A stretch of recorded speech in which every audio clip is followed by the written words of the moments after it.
We're so glad you're here. We believe in bringing in experts to inspire and to educate women so that they can live empowered, fulfilled, and successful lives. When women support women, we change the world. Here we go. You're going to love this program.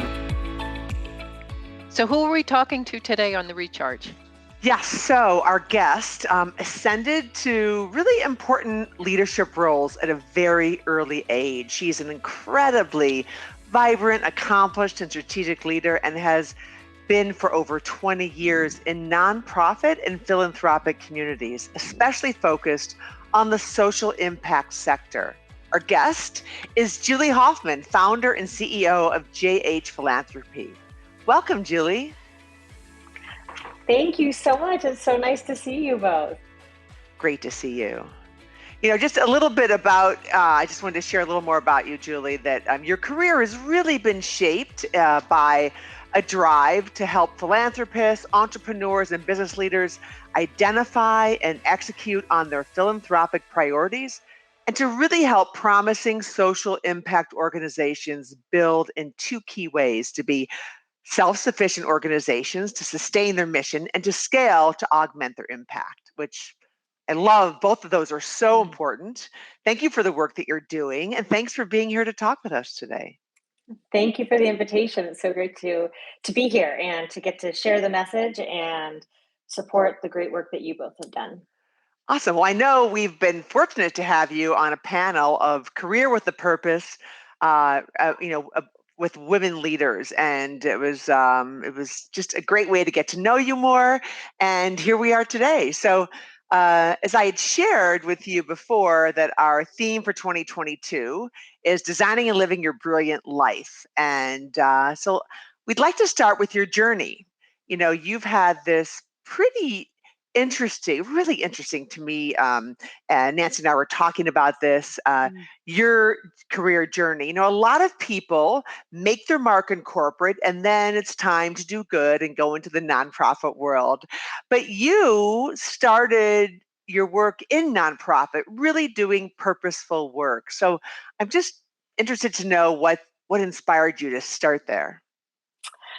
Sure. So I guess I'll go way back. I grew up in Arizona. I went to Vanderbilt University. It was an incredible experience for me.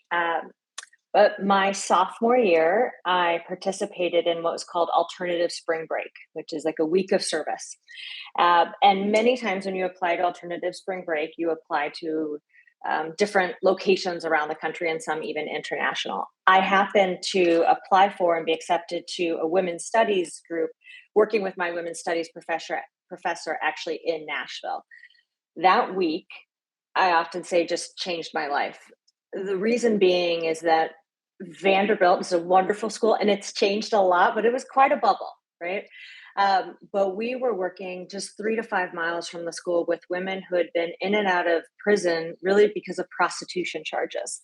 And we worked alongside them for that week, and we were building together, we were building a recovery home for them. And we spent a lot of time with these women. And I just realized how drastically different our lives had been. And while I had grown up in a home that was committed to service, it's when it really hit me that I had grown up and it wasn't if I was going to college, it was where. It wasn't, I knew I had a lot of opportunities ahead of me, and I just happened to be born into a house and a zip code and a country that I had these opportunities as a woman. And the women with whom we were working, I realized that they were going through so much in their life. They didn't grow up wanting to live the life that they were living. It was everything stemmed from poverty, addiction, challenges in the household, and this is a survival tactic. And so I learned then and really understood how drastically different our lives were, but how we could very well be the same person, right? We just happened to be in different paths. And so that's when I decided, my poor family, I then came home from college that summer and said, I'm going into the Peace Corps. My family was very conservative. I was like, and I'm a Democrat and vegetarian. And they're like, what happened to you? But really, that's what happened. I went to the Peace Corps, loved the work, but also knew that while I loved service work, I wasn't going to be direct service. So I came back in and then went to business school and went to Thunderbird International Management School. So, and I know we'll get into it, but my life has really been at the intersection of public and private partnerships. So I knew from the beginning that nonprofit work was where I wanted to start.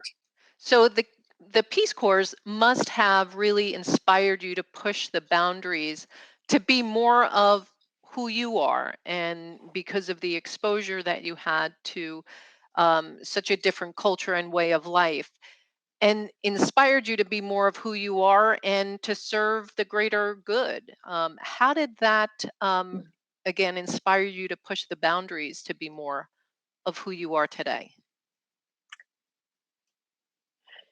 You know, Nancy, as you started to answer that question, something clicked for me. Something that's very important to me is understanding what motivates people.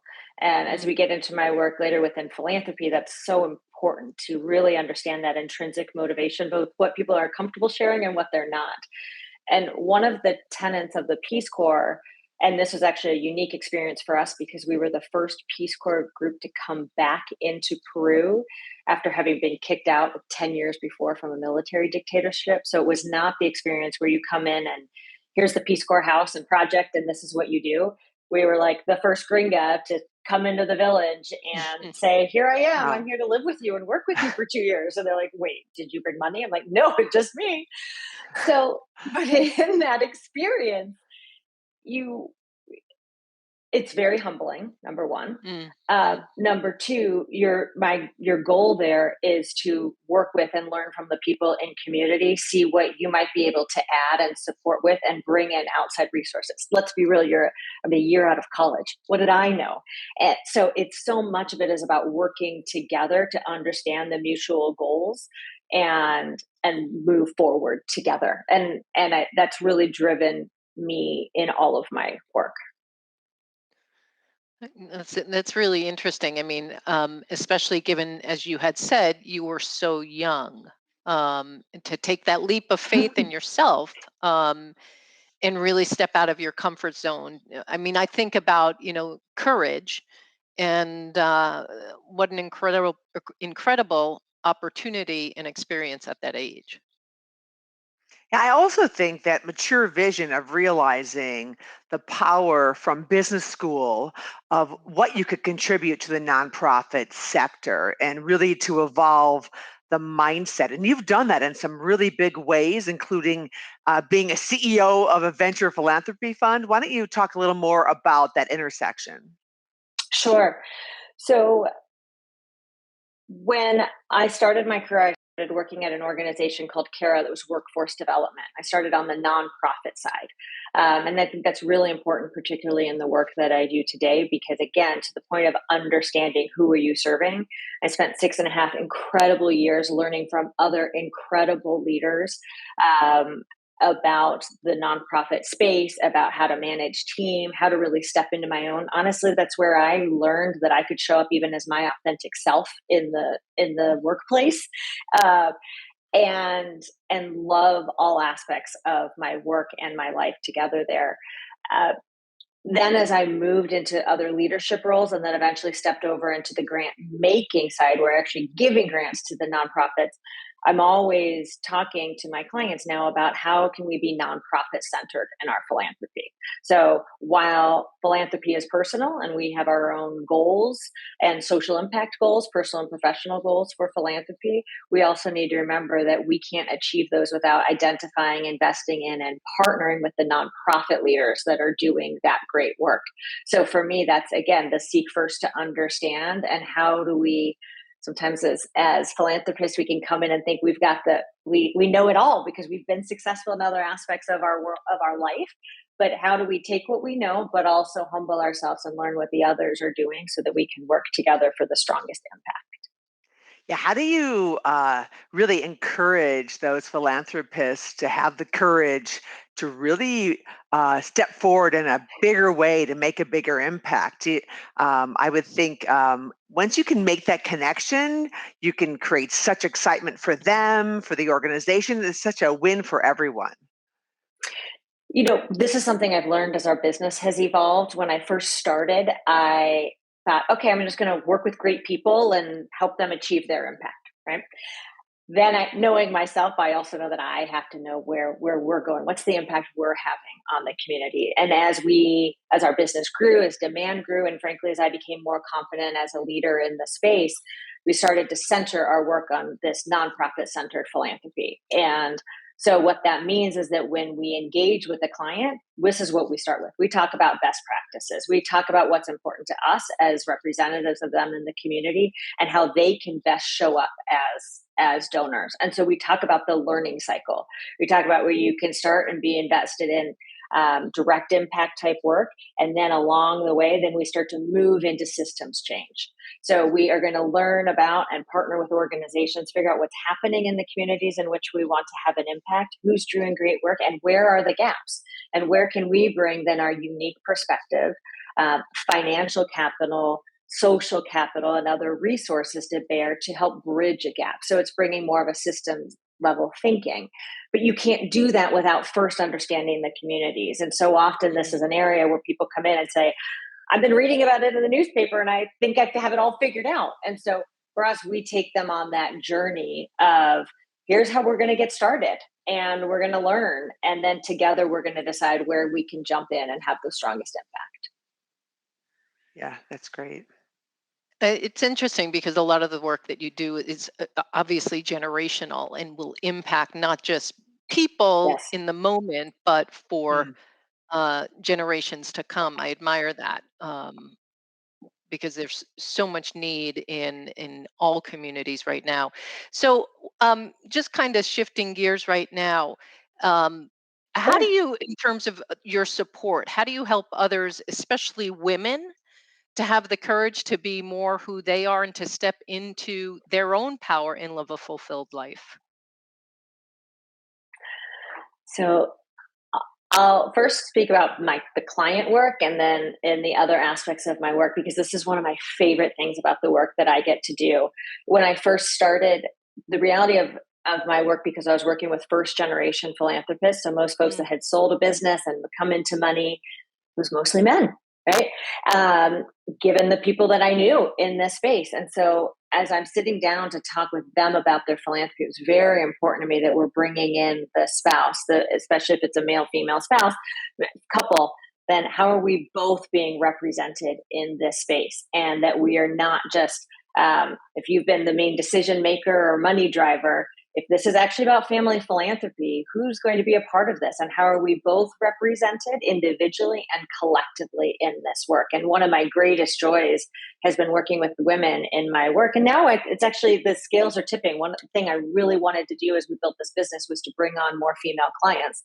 And now we have more female clients who are doing incredible work. And some of whom are stepping into their own, others who already knew what they wanted to achieve.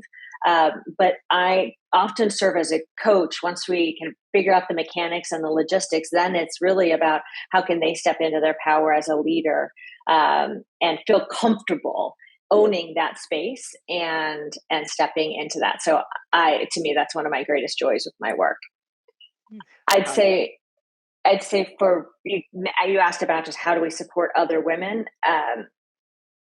Networks like yours have been incredible for me as I've grown in my career. And you always hear, oh, networking. It just sounds like, what is that? And I used to run a nonprofit that works with first generation college students. So we would talk to them about networking, and they're like, that sounds so cheesy or not authentic. Or icky, And yeah, and right. I have just been so right.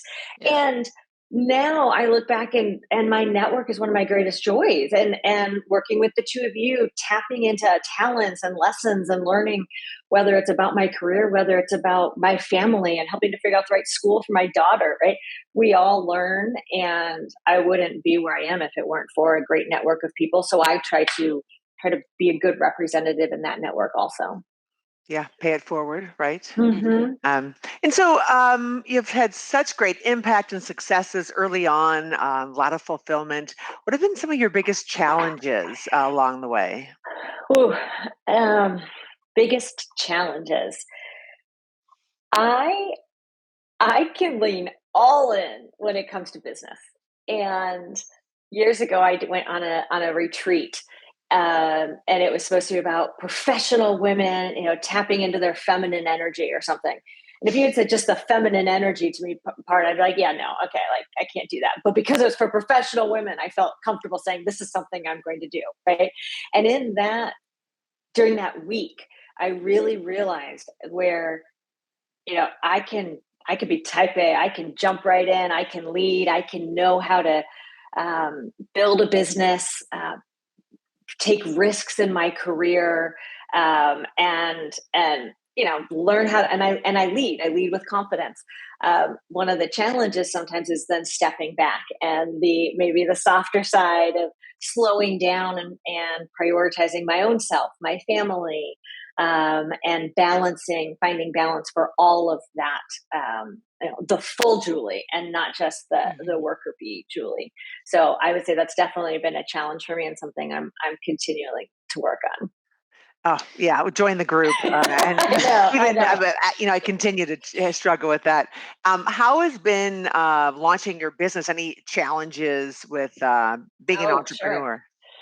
When I started my business, I knew I did not want to be a freelancer. So when you go into Mhm. consulting, you can choose, right, like great, I can make a great living just as a contractor and a freelancer, and that's how I started. And I started in October of 2019, and all I wanted to do to prove to myself and my husband was that I was going to recoup my salary, right? Like that is like basically recoup the run rate of my salary, and then I would feel good.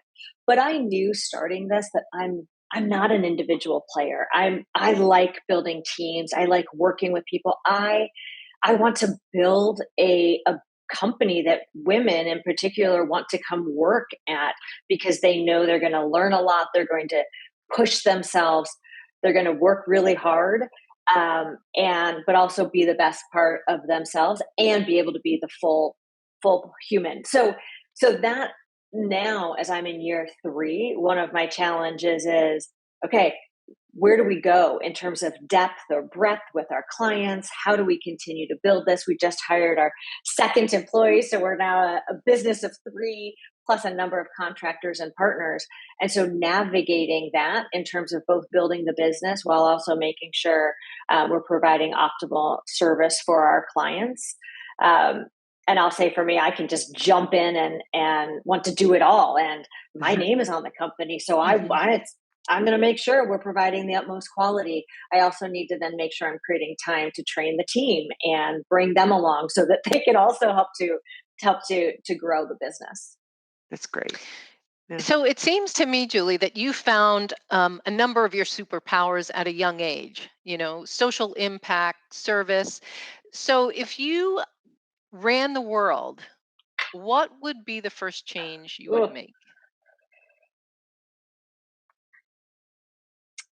man, that is a hard question. If I ran the world, what would be the first change I would make? Well, I I think there are a couple of things. The first thing would be I would create a gap year.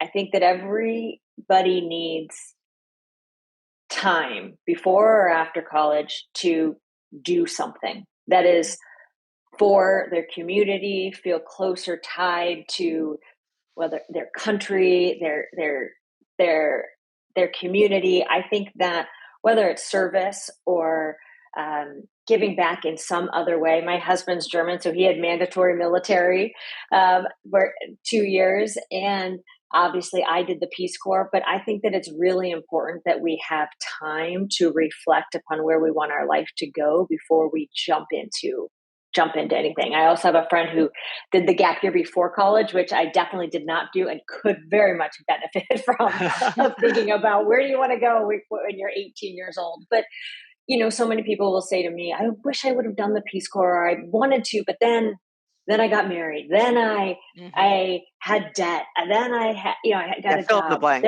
Right. That was the one time in my life that I was fortunate that I could say, I don't have any other obligations. And so I know that's a place of privilege for sure. But the idea being that I could take that time was really important. So if I could make that mandatory for everybody, I would.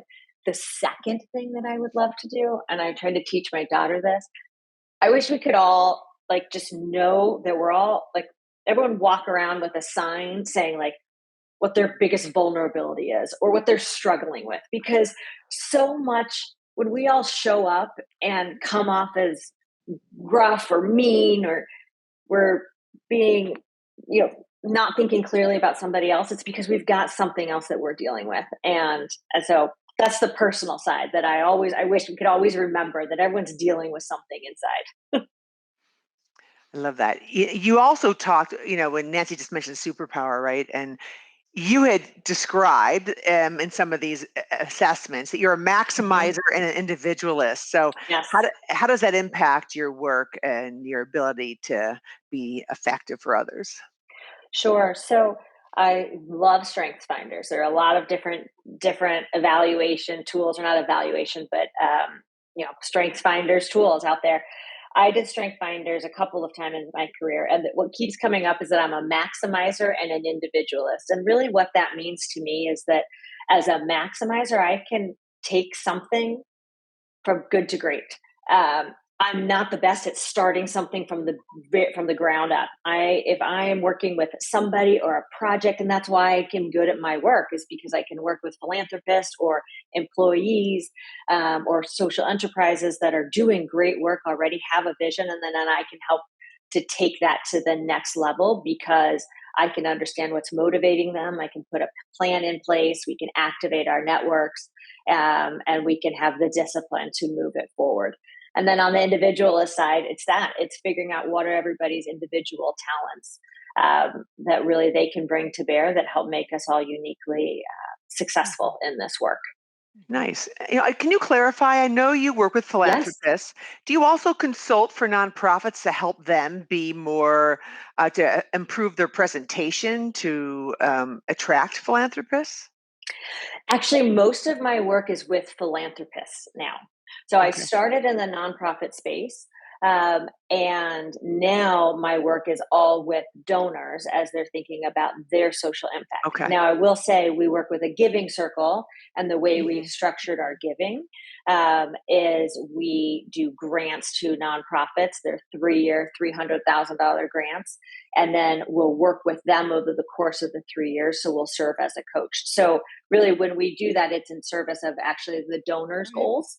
So there are a lot of incredible nonprofit consultants out there, but now we work actually on bringing the capital and resources to the nonprofits. So it's kind of like that concept from what you were at before. When you make an investment in a company, and as a private equity investor, you get a board seat to be an advisor, right? So it's similar conceptually, right? It You give is. them Mm-hmm. money, and then it Hmm. gives you the ability to be an advisor to the organization. I'd say it depends. The same way you think about that in your investments is that with a smaller check, no, you don't get a voice, Absolutely. and we'll truly appreciate your support. But with the larger check and the bigger investment, and that's something you think about with in philanthropy is how do you make big bets so you can make large investments and really help to move the needle. Yeah, great. You had, That's awesome. sorry, Yeah, go ahead. I was just going to pivot for a minute. You've got you're a new entrepreneur. You have a third grade daughter, I understand. So, how do you practice self care for yourself? How do you kind of regroup and recharge your own energy?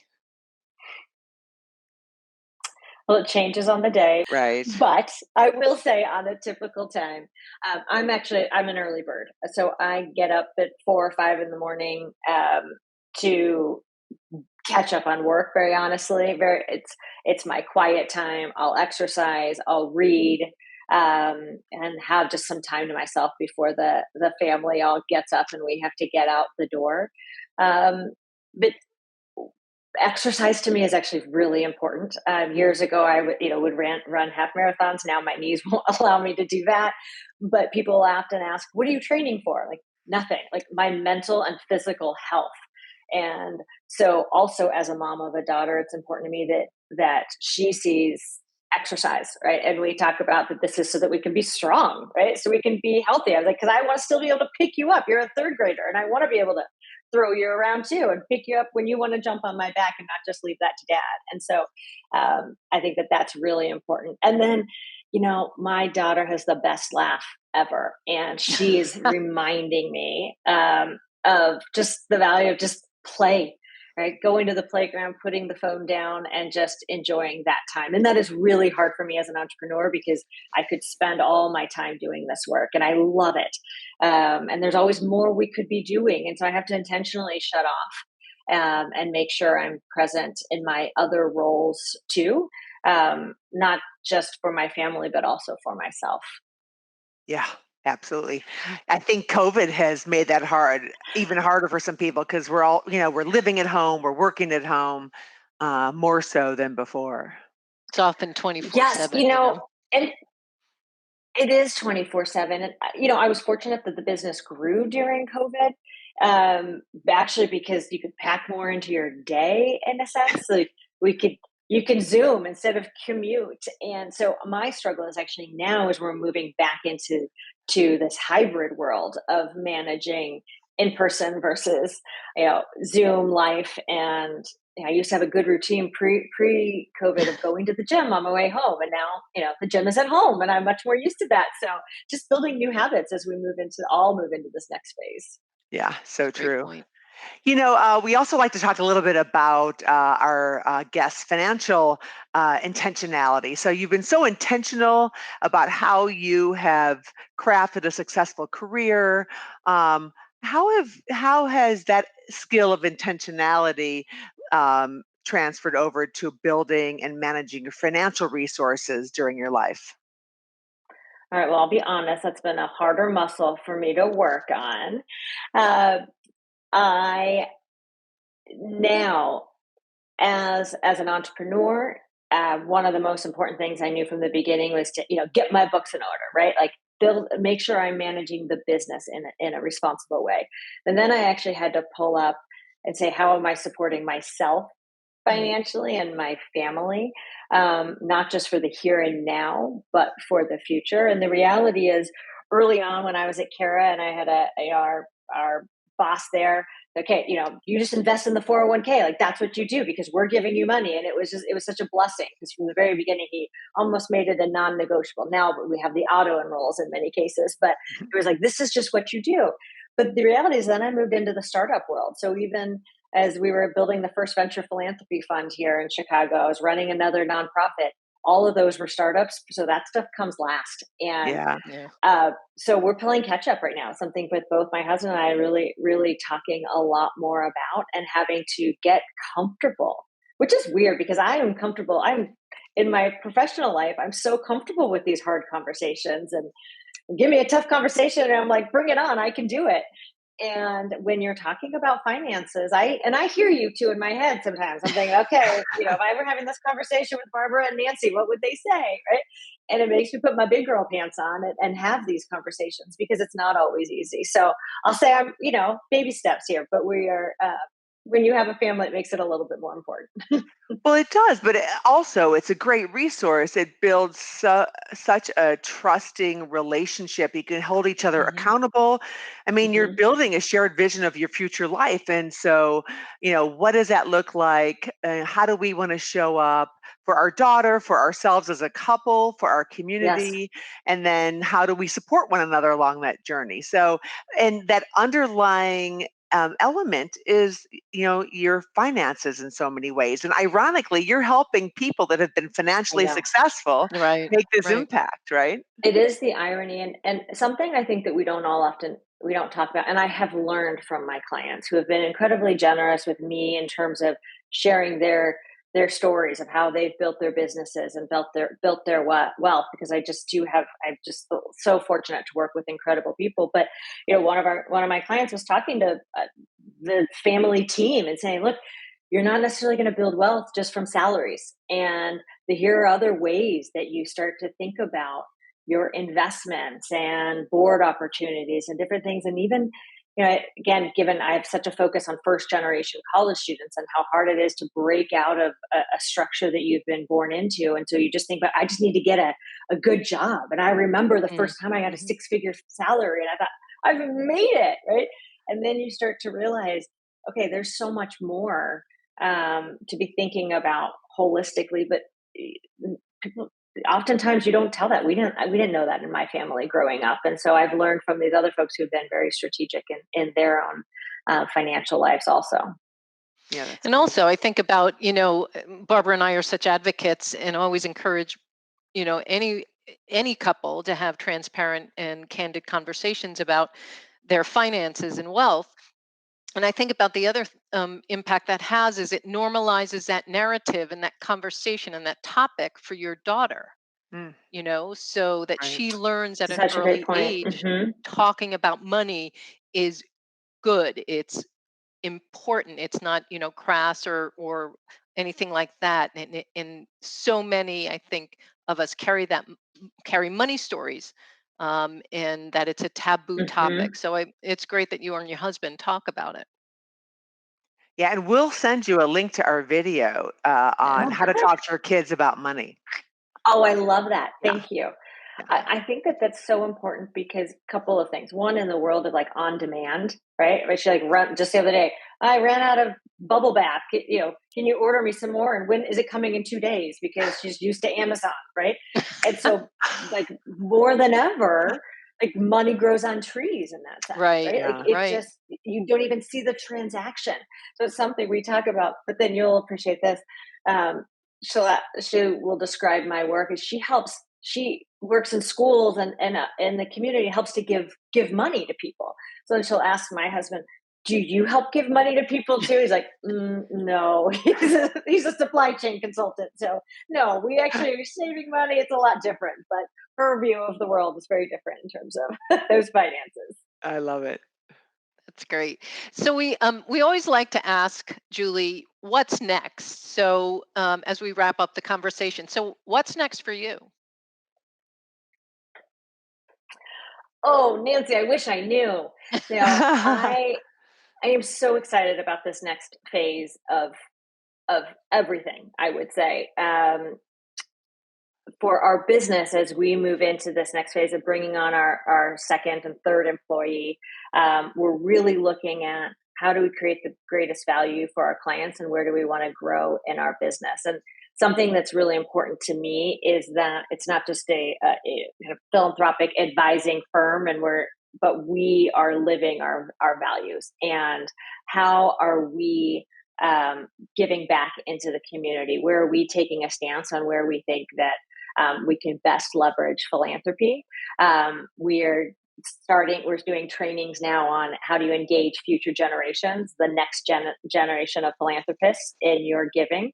Everything from doing a lemonade stand to site visits to managing their own donor money and having to report back on it. And then we're also really digging into how can we create more giving circles. So you don't have to be a billionaire to be a philanthropist, but how can you pool your resources with others to really have a significant impact? So as we grow in our business, it's really just refining where can we create additional value for our clients, and how do we figure out a business model where we're not all running ourselves into the ground, but we're having a lot of fun doing it, Right. working hard, but also having time to celebrate our own families and lives.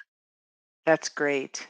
Yeah, I was so fortunate to live on a street where we had actually a lemonade stand and raised tens of thousands of dollars a year No. for nonprofits. And our kids, the junior high and high school kids, were the leaders of it. So it's all about teaching them about philanthropy to really help Yes. nurture and inspire young philanthropists.